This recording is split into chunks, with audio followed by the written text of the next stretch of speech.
Dear students, I am Jitendra Kumar. I teach in Bharat Bhushan Senior Secondary School, Bengal 2. I teach science subject.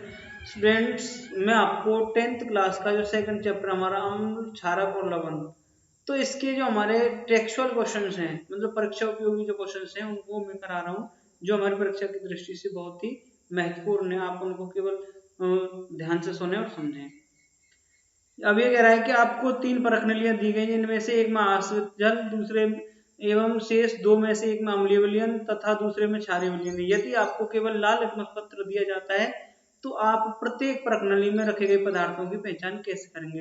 देखो, हमारा जो litmus पत्र होता है, litmus पत्र की सहायता से हम अम्ल, क्षार और उदासीन विलयन के बारे में पता कर सकते हैं। तो हमारा लिटमस पत्र हमारा होता है 2 तरह का, एक होता है हमारा लाल लिटमस पत्र, एक होता है हमारा नीला। तो जो लाल लिटमस पत्र होता है तो वो अम्ल में डालने पर लाल ही रहता है और क्षार में डालने पर कैसा हो जाता है? नीला हो जाता है। और जो नीला लिटमस पत्र है वो अम्ल में डालने पर तो हमारा कैसा रहता है?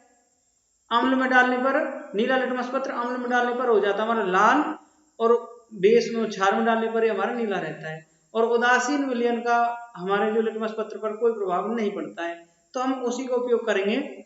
ये कह रहा है कि तीनों प्रश्नावलियों में से अलग 3 प्रश्नावलियों में थोड़ा थोड़ा विलयन लें, प्रत्येक में लाल लिटमस पत्र डालना, प्रत्येक में अब 3 में रखा हुआ हमने उसको विलयन को, और तीनों में बारी बारी से लिटमस पत्र को डालना है। तो जिस प्रश्नावली का विलयन लाल लिटमस को नीला कर देता है, तो लाल को नीला कर रहा है, तो वो कौन है? वो हमारा विलयन क्या है? क्षारीय है। ठीक है। आश्रित आश्रित जल में अम्लीय विलयन का लाल लिटमस पत्र पर कोई प्रभाव नहीं होता है। अब जो लाल लिटमस कैसा हो गया? नीला। तो उसी को अन्य 2 प्रश्नावलियों में डालो।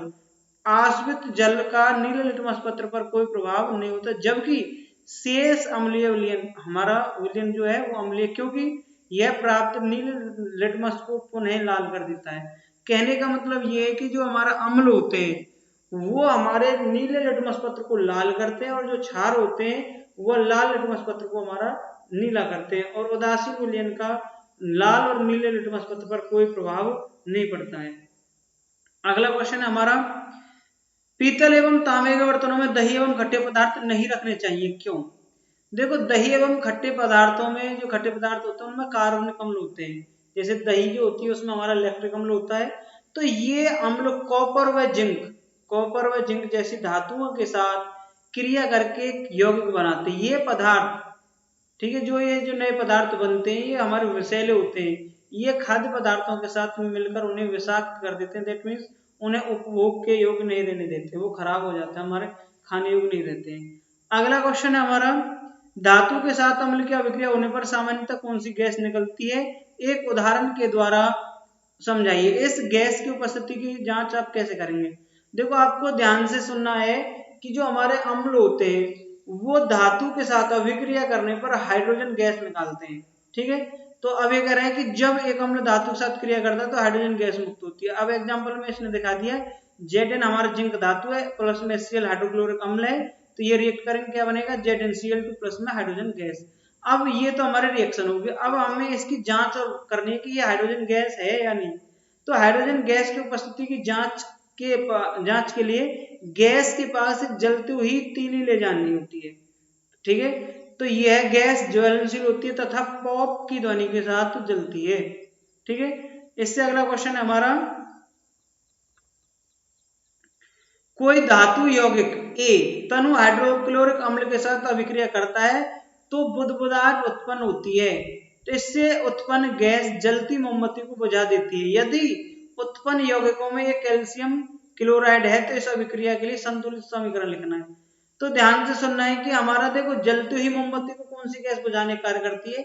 हमारी कार्बन डाइऑक्साइड गैस। और कार्बन डाइऑक्साइड गैस केवल किससे निकलती है? हमारी, जब हमारा कोई भी अम्ल, मतलब कि धातु कार्बोनेट या धातु हमारा हाइड्रोजन कार्बोनेट के साथ अभिक्रिया करता है तो हमारी कौन सी गैस निकलती है?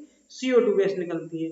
तो अब ये कह रहे हैं कि धातु ए या तो हमारा कैल्शियम कार्बोनेट है, CaCO3 है, या फिर कैल्शियम हाइड्रोजन कार्बोनेट है, CaHCO3 का होल्ड है। यह हाइड्रोक्लोरिक अम्ल के साथ क्रिया करके कार्बन डाइऑक्साइड गैस उत्पन्न करता है। अब इसने रिएक्शन दिखाई है, CaCO3 कैल्शियम कार्बोनेट प्लस में Cl, तो CaCl2 प्लस CO2 प्लस में H2O। अब ये जो गैस है आपको बुझाती है। ठीक है। अब अगला क्वेश्चन है हमारा,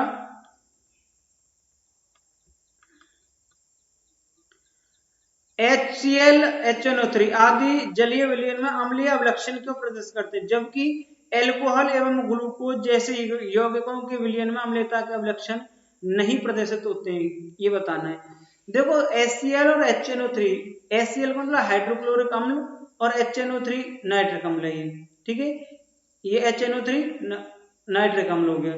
तो जब ये पानी में घुलते हैं तो क्या उत्पन्न करते हैं, H+ आयन उत्पन्न करते हैं, ठीक है। HCl एवं HNO3 अकार्बनिक अम्ल हैं, ये दोनों अम्ल हैं, जब इन्हें पानी में घोला जाता है तो ये आयनीकृत होते हैं, टूटते हैं, हमारे आयन्स बनाते हैं, H+ या H3O पॉजिटिव आयन्स, तो आयन उत्पन्न करते हैं। इन आयनों की उपस्थिति के कारण ये अपने जलीय विलयन में अम्लता का गुण प्रदर्शित करते हैं। अम्लता का गुण किस चीज पर निर्धारित करता है, ये करता है हमारा H+ आयन। तो किसी विलयन में H+ आयन उपस्थित है तो वो हमारा जो विलयन है वो हमारा अम्लीय होता है, ठीक है। तो इसमें एग्जांपल के जरिए बताया है कि HCl हाइड्रोक्लोरिक अम्ल, तो ये H3O positive plus Cl minus, ऐसे ही HNO3 तो ये किस में टूटेगा, H3O पॉजिटिव प्लस में NO3 माइनस, तो ये हमारे H+ आयन बना रहे हैं, आयन्स बना रहे हैं, इन आयनों की वजह से ही इसका जो हमारा ये अम्लीय व्यवहार प्रदर्शित करता है, ठीक है। लेकिन एल्कोहल एवं ग्लूकोज कार्बनिक सहसंयोजी यौगिक हैं, जब इन्हें जल में घोला जाता है तो ये H+ आयन उत्पन्न नहीं करते हैं, तो इस कारण इनकी प्रकृति अम्लीय नहीं होती है, ठीक है। तो ये कह रहा है कि अम्ल का जलीय विलयन विद्युत का चालन क्यों करता है, तो जलीय विलयन में अम्ल आयनीकृत होकर आयन उत्पन्न करता है, ये आयन उत्पन्न करेगा, ठीक है।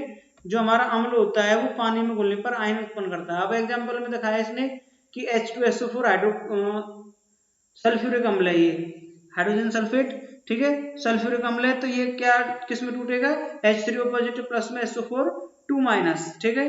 तो ऐसे ही ये हमारा H2SO4 H++ SO4 माइनस में, तो इन धन आयन एवं ऋण आयनों की उपस्थिति के कारण अम्ल का जलीय विलयन जो होता है विद्युत का चालन करता है। तो विद्युत किस तरह प्रभावित होती है, विद्युत हमारी अपोजिट आयन्स जो होते हैं, धन आयन और ऋण आयनों के कारण ही हमारी इलेक्ट्रिसिटी जो होती है, विद्युत जो होती है वो पास होती है। अब अगला क्वेश्चन है कि हमारा शुष्क हाइड्रोक्लोरिक गैस शुष्क लिटमस पत्र के रंग को नहीं बदलती, क्यों।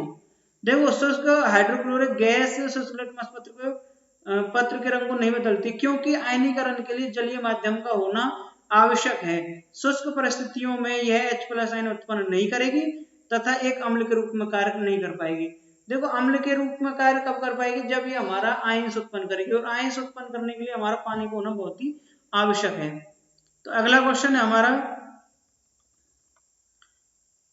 ये कह रहा है अम्ल को तनुकृत करते समय यह क्यों अनुशंसित करते हैं कि अम्ल को जल में मिलाना चाहिए, न कि जल को अम्ल में, ठीक है।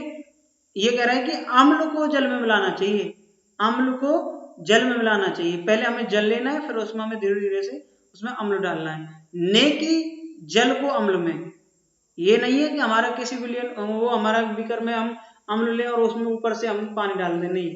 क्यों नहीं करना चाहिए ऐसा, कि किसी अम्ल की जलीय विलयन में क्रिया जो होती है अत्यधिक ऊष्मा उन्मोच होती है, दैट मीन्स एक्सोथर्मिक होती है, इसमें बहुत ज्यादा मात्रा में हीट उत्पन्न होती है, ऊष्मा। तो तनुकरण के लिए जब हम बीकर में रखे जल में अम्ल डालते हैं तो उत्पन्न ऊष्मा की मात्रा अपेक्षाकृत कम हो जाती है, लेकिन यदि किसी बीकर में रखे अम्ल में हम जल डालते हैं तो उत्पन्न ऊष्मा की मात्रा बहुत अधिक होगी। तो इस कारण से जल तथा अम्ल का जो मिश्रण है बाहर छलक सकता है और हाथ हमारा जल सकता है, कांच का जो पात्र या बीकर है टूट सकता है, जिससे किसी प्रकार की दुर्घटना हो सकती है। तो अब ये अगला क्वेश्चन है हमारा,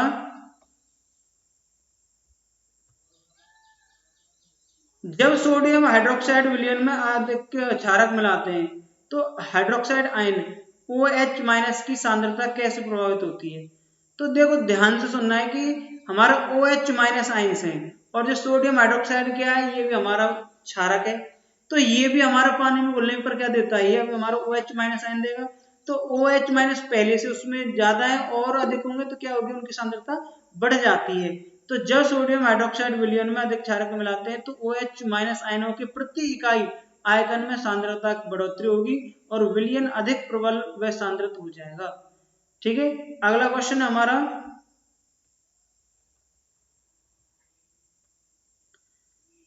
ये कह रहा है कि आपके पास 2 विलियन है ए एंड बी, आपके पास 2 विलियन है ए एंड बी, तो विलियन ए के पीएच का मान 6 है तथा विलियन बी के पीएच का मान 8 है। तो किस विलियन में हाइड्रोजन आयन की सांद्रता अधिक है तथा इनमें से कौन सा अम्लीय है और कौन सा क्षारीय है। देखो पीएच मान के अनुसार जो अम्ल और क्षार और उदासीन विलियन में अंतर किस प्रकार से करते हैं। यदि हमारी पीएच वैल्यू 7 से कम आती है, किसी कोई भी विलियन है उसकी पीएच वैल्यू 7 से कम आती है तो जो विलियन है वो हमारा अम्लीय होता है। अगर 7 आती है, एग्जैक्टली 7 आती है तो विलियन हमारा उदासीन है, और 7 से ज्यादा आती है तो विलियन हमारा क्षारीय है। तो इसमें भी हमारा ये देखना है कि हमारा प्रबल अम्ल कौन सा है और दुर्बल अम्ल कौन सा है। तो प्रबल अम्ल और दुर्बल अम्ल के लिए हमें पीएच वैल्यू देखनी है। अगर पीएच वैल्यू 7 से कम आ रही तो हमारे अम्लीय। इसमें अगर पीएच वैल्यू जितनी कम आती है उतना ही हमारा प्रबल अम्ल होता है, और जितनी ज्यादा आती है उतना ही दुर्बल अम्ल। ठीक है, तो अब उसके जबकि जो क्षार होते हैं उनमें पीएच वैल्यू जितनी ज्यादा आती है उतना ही प्रबल क्षार, जितनी कम आती है उतनी ही दुर्बल क्षार। ठीक है, तो ये कह रहा है कि अब ए और बी, हमारे ए की पीएच वैल्यू कितनी है हमारी 6 और बी का हमारा कितना है 8। तो ये कह रहा है विलियन ए जिसकी पीएच का मान 6 है, अम्लीय 6 हमारा 7 से कम है, क्योंकि यह पीएच मान 7 से कम है। अगर 7 से कम आता है तो विलियन कैसा हमारा अम्लीय। ठीक है, विलियन बी जिसका पीएच मान क्या है 8 है, जो 7 से अधिक है इसलिए वो एक क्षार है। तो विलियन ए जो अम्लीय है, हाइड्रोजन आयन की सांद्रता अधिक होगी। क्यों? क्योंकि जो हमारा अम्ल होते हैं वो पानी में घुलने पर H प्लस आयन देते हैं, और जो क्षार होते हैं वो पानी में घुलने पर OH माइनस आयन देते हैं। तो H प्लस आयन कौन देगा? जिसकी पीएच वैल्यू हमारी 6 है। तो इससे अगला क्वेश्चन है, H प्लस आयन की सांद्रता का विलियन की प्रकृति पर क्या प्रभाव पड़ता है। कोई विलियन है उसके अंदर हमारे H प्लस आयन की मात्रा घटती बढ़ती है तो उसकी प्रकृति पर क्या प्रभाव पड़ता है। तो विलियन में हाइड्रोजन आयनों की उपस्थिति उसे अम्लीय बना देती है। यदि कोई विलियन है उसमें हमारा हाइड्रोजन आयन है ज्यादा मात्रा में तो हमारा अम्लीय हो जाएगा, अगर कम मात्रा में तो वो हमारा क्षारीय रहता है। तो अब यही बता रहे, यदि किसी विलियन में H प्लस आयनों की सांद्रता बढ़ती है तो विलियन के प्रबल अम्ल उसे प्रबल अम्ल बना देती है। यदि H प्लस आयनों की सांद्रता कम होती है तो अम्लों को तनुकृत कर देते हैं। ठीक है, तो इससे क्या ये कह रहा है कि क्या क्षारीय विलियन में H प्लस आयन होते? अगर हाँ तो ये क्षारीय क्यों होते? देखो हाँ, अब आंसर में कह रहा है कि हाँ क्षारीय विलियन में भी H प्लस आयन होते हैं, फिर भी ये क्षारीय होते हैं क्योंकि इनमें OH माइनस आयनों की उपस्थिति ये सांद्रता आयनों की सांद्रता से कहीं अधिक होती है। ठीक है, कहने का मतलब है कि उसमें हमारा OH माइनस जो आयन है उनकी सांद्रता अधिक होती है, जिसकी वजह से जो हमारा विलियन है वो क्षारीय होता है। ठीक है, अगला क्वेश्चन है,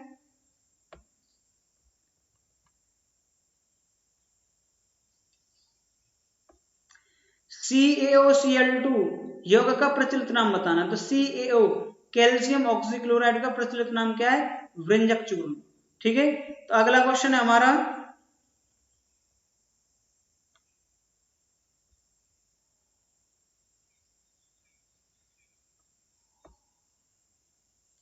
उस पदार्थ का नाम बताएं जो क्लोरीन से क्रिया करके वृंजक चूर्ण बनाता है। तो क्लोरीन से कौन सा अभिक्रिया करता है? Calcium hydroxide. तो कैल्शियम हाइड्रोक्साइड होता है CaOH का ऑल्टो एस। ये हमारा क्या है? क्लोरीन से अभिक्रिया करके क्या बनाता है? ये हमारा वृंजक चूर्ण बनाता है। अगला क्वेश्चन है कि कठोर जल को मृदु करने के लिए किस सोडियम यौगिक का उपयोग किया जाता है। तो हमारा सोडियम कार्बोनेट Na2CO3 10H2 ये क्या है? हमारा धावन सोडा है। तो धावन सोडे का उपयोग हमारे कठोर जल को मृदु बनाने के लिए किया जाता है। अब क्या अगला क्वेश्चन है कि सोडियम हाइड्रोजन कार्बोनेट के विलयन को गर्म करने पर क्या होगा। तो इस अभिक्रिया के लिए समीकरण लिखिए। तो देखो सोडियम हाइड्रोजन कार्बोनेट के विलयन को गर्म किया जाता है तो ये अपघटित होकर सोडियम कार्बोनेट जल एवं कार्बन डाइऑक्साइड बनाता है। तो NaHCO3 जब हम इसको गर्म कर देते हैं किस में टूटता है? Na2CO3 सोडियम कार्बोनेट प्लस में H2O प्लस में CO2। अगला क्वेश्चन है, प्लास्टर ऑफ पेरिस की जल के साथ अभिक्रिया के लिए समीकरण लिखना है।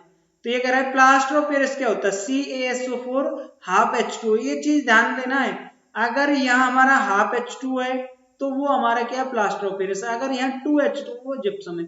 तो plaster of Paris CaSO4 half H2O की जल के साथ कर रहे हैं तो 1 से 1/2 वाटर मॉलिक्यूल, तो ये क्या बन जाएगा? हमारा जिप्सम CaSO4 2H2।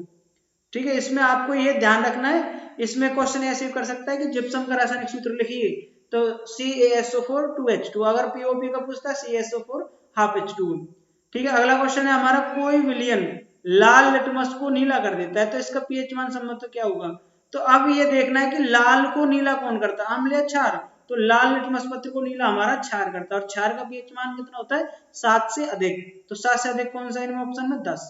ठीक है, अब अगला क्वेश्चन है कि कोई विलयन के अंडे के पेशी हुए कवच से अभिक्रिया करके एक गैस उत्पन्न करती है जो चूने के पानी को दूधिया कर देती है, तो इस विलयन में क्या होगा। तो देखो हमारा जो अंडे का कवच होता है वो हमारा कैल्शियम कार्बोनेट का बना होता है, CaCO3 का। ठीक है, अब इससे जो हमारी CO2 गैस निकलती है, कार्बन डाइऑक्साइड जो गैस निकलती है वो चूने के पानी को दूधिया कर देती है। तो ये केवल अम्ल के साथ अभिक्रिया करने पर ही कार्बन डाइऑक्साइड गैस उत्पन्न करती है। तो इनमें से अम्ल कौन सा, हमारा HCl। ठीक है, अगला कह रहा है, ये कह रहा है कि NaOH का 10 ml विलयन HCl के 8 ml विलयन से पूर्णतः उदासीन हो जाता है। देखो जब हमारा अम्ल और क्षार आपस में क्रिया करते हैं तो उदासीन हो जाते हैं। ठीक है, तो ये कह रहा है कि यदि हम NaOH के उसी विलयन का 20 ml लें तो उसे उदासीन करने के लिए HCl के उसी विलयन की कितनी मात्रा की आवश्यकता होगी। तो सीधी सी बात है भाई, 10 के लिए 10 ml सॉल्यूशन के लिए हमें कितनी जरूरत पड़ रही है, 8 ml की। तो इसका दोगुना कर रहे हैं, 20 ml कितने पड़ जाएगी, 8 दूनी 16। तो इसमें ऑप्शन में 16 आ जाएगा। ठीक है, अगला क्वेश्चन है हमारा,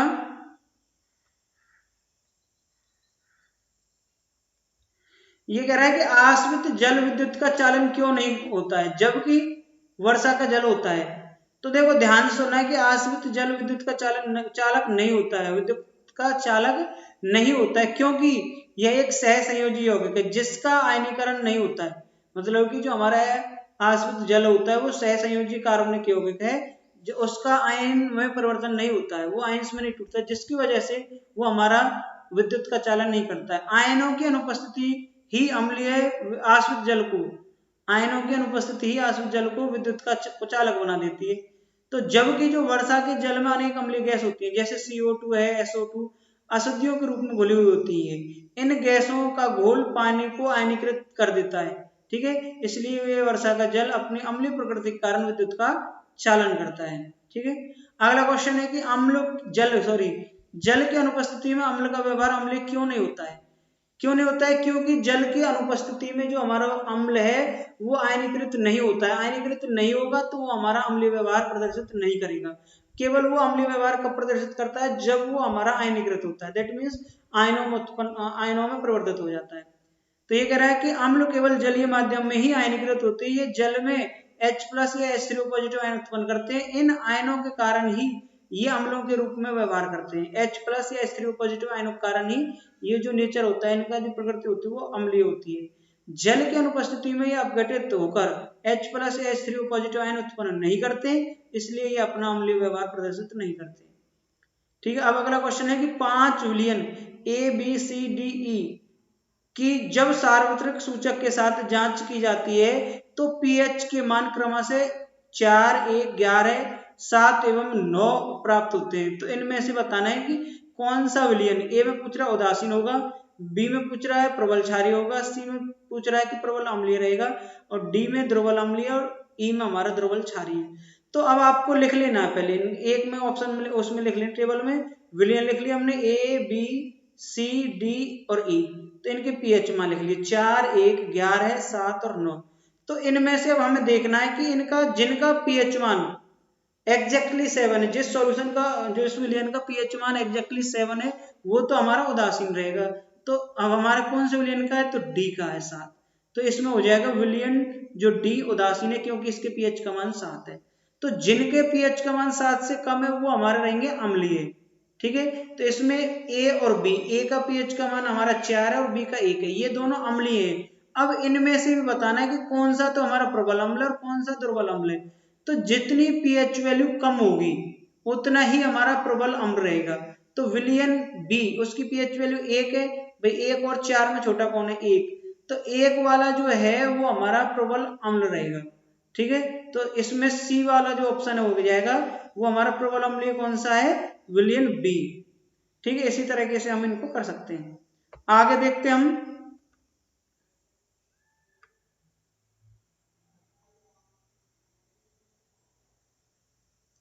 परगनली ए तथा बी में समान लंबाई की मैग्नीशियम पट्टी लीजिए।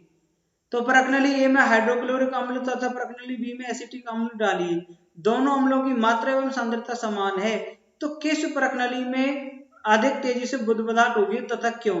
देखो इसमें आपने ध्यान देना है कि हमारी मैग्नीशियम है जो वो हमारे क्या धातु है, और हाइड्रोक्लोरिक भी अम्ल है और हमारा एसिटिक भी अम्ल है, ये दोनों अम्ल है। परंतु इसमें जो हाइड्रोक्लोरिक अम्ल है वो हमारा प्रबल अम्ल है, ये तेजी के साथ अभिक्रिया करता है, जबकि जो हमारा एसिटिक अम्ल है ये हमारा दुर्बल अम्ल है, ये इतनी तेज अभिक्रिया नहीं करता। ऐसी यही बताना है इसमें केवल। प्रकनली ए जिसमें HCl का विलयन डाला गया है वो तेजी से बुध पदार्थ देता है, हाइड्रोजन गैस बनने के कारण। बुध पदार्थ जो होती है वो हाइड्रोजन गैस के बनने के कारण होती है, क्योंकि HCl एक प्रबल अम्ल है तथा और CH3COOH की तुलना में अधिक क्षमता के तक आयनीकृत होता है, ठीक है, जबकि जो एसिटिक अम्ल एक दुर्बल अम्ल है और कम आयनीकृत होता है, ठीक है। कहने का मतलब है ये जो CH3COOH है ये तो हमारा दुर्बल अम्ल है और HCl है वो हमारा प्रबल अम्ल है। तो HCl तेजी से आयनीकृत होकर तेजी से अभिक्रिया करता है, जबकि ये जो एसिटिक अम्ल है CH3COOH ये इतनी तेजी के साथ अभिक्रिया नहीं करता है। अगला क्वेश्चन है हमारा, ताजे दूध के पीएच का मान 6 होता है, जो ताजा दूध होता है उसका पीएच का मान 6 होता है, दही बन जाने पर इसके पीएच के मान में क्या परिवर्तन होगा, अपना उत्तर समझाइए। देखो अगर जो हमारा दूध से दही परिवर्तित हो रही है, दूध से दही में बदल रहा है, तो और दही कैसी होती है, हमारी खट्टी होती है, तो उसका पीएच मान हमारा कम होगा, 6 से कम होगा, ठीक है। यही बताना है कि ताजे दूध का पीएच मान 6 होता है, जब भी यह दही में परिवर्तित होता है तो लैक्टोबैसिलस जीवाणु के कारण इसमें लैक्टिक अम्ल उत्पन्न होता है, और लैक्टिक अम्ल यद्यपि एक दुर्बल अम्ल है लेकिन फिर भी दही में H+ आयनों की सांद्रता को बढ़ाता है, तो इससे दही के पीएच का मान कम हो जाता है, ठीक है। तो H+ आयनों की सांद्रता बढ़ने से अम्लीयता बढ़ेगी। अगला क्वेश्चन हमारा,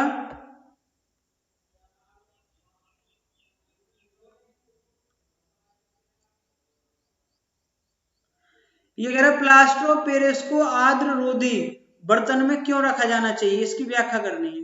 तो देखो जो प्लास्टर ऑफ पेरिस होता है उसमें सीमेंट जैसे गुण होते हैं, यह जल या नमी के साथ क्रिया करके सख्त हो जाता है, दूसरे शब्दों में हम कह सकते हैं कि ये जमकर खराब हो जाता है, इसलिए इसे नमी रहित का मतलब जहां पर नमी ना हो ऐसे बर्तनों में संचित करके रखना चाहिए। तो अगला क्वेश्चन है हमारा, उदासीनीकरण अभिक्रिया क्या होती है, 2 उदाहरण दीजिए। उदासीनीकरण कौन सी अभिक्रिया होती है कि किसी अम्ल की क्षार के साथ क्रिया करके लवण व जल बनाने की प्रक्रिया को हम उदासीनीकरण कहते हैं। यह अभिक्रिया अम्ल व क्षारों के क्रमश अम्लीय और क्षारीय व्यवहार को उदासीन कर देती है, जैसे NaOH+ में HCl, तो क्या बन जाएगा NaCl+ में H2O। अगला है हमारा KOH+ H2SO4, तो क्या बनेगा K2SO4+ में H2O। तो अगला क्वेश्चन है हमारा, ये कह रहा है कि धोने का सोडा एवं बेकिंग सोडा के दो उपयोग लिखने। तो धोने के सोडे का उपयोग, तो इसका उपयोग कांच, साबुन एवं कागज उद्योग में होता है। दूसरा, धावन चूर्ण के घटक के रूप में प्रयोग किया जाता है, ठीक है, कपड़े धोने के काम में आता है। अगला है बेकिंग सोडा का उपयोग, तो बेकिंग पाउडर के घटक के रूप में इसे बेकरी में उपयोग किया जाता है। दूसरा यह है प्रति अम्लों के घटक के रूप में भी उपयोग होता है, प्रति अम्ल में एंटासिड होता है, ठीक है। अगला क्वेश्चन हमारा, ये कह रहा है कि कपड़े पर लगा हल्दी का दाग साबुन के साथ धोने पर एकदम भूरा लाल हो जाता है, क्यों। कपड़े पर लगा हल्दी का दाग क्षारीय प्रकृति वाले साबुन के साथ रगड़ने पर अपने भूरे रंग का हो जाता है। हल्दी एक सूचक है और साबुन क्षारीय होने के कारण ही धब्बे का रंग लाल भूरा हो जाता है, परंतु कपड़े को अधिक जल के साथ धोने पर दाग फिर से पीला हो जाता है, क्योंकि क्षारीय साबुन जल के साथ तुरंत घुल जाता है, ठीक है। अम्ल क्षार सूचक कैसे कहते हैं, लिटमस कहां से प्राप्त होता है ये बताना है। तो लाल पत्ता गोभी, हल्दी, हाइड्रेजिया, पिटूनिया, जेरानियम आदि फूलों की रंगीन पंखुड़ियां किसी विलयन के अम्लीय या क्षारीय प्रकृति को सूचित करते हैं, ठीक है, इसलिए ये अम्ल क्षारक सूचक या केवल सूचक कहलाते हैं। तो लिटमस जो होता है लीचेन, हमारा थैलोफाइटा पादप का समूह होता है, उससे प्राप्त होता है। लिटमस विलयन बैंगनी रंग का रंजक होता है, ठीक है। तो अब ये कह रहा है कि हमारा गंधीय सूचक कैसे कहते हैं, तो कुछ पदार्थ ऐसे होते हैं जिनकी गंध अम्लीय क्षारीय माध्यम में बदल जाती है, जिन्हें गंधीय सूचक कहते हैं। प्याज इसका उदाहरण है।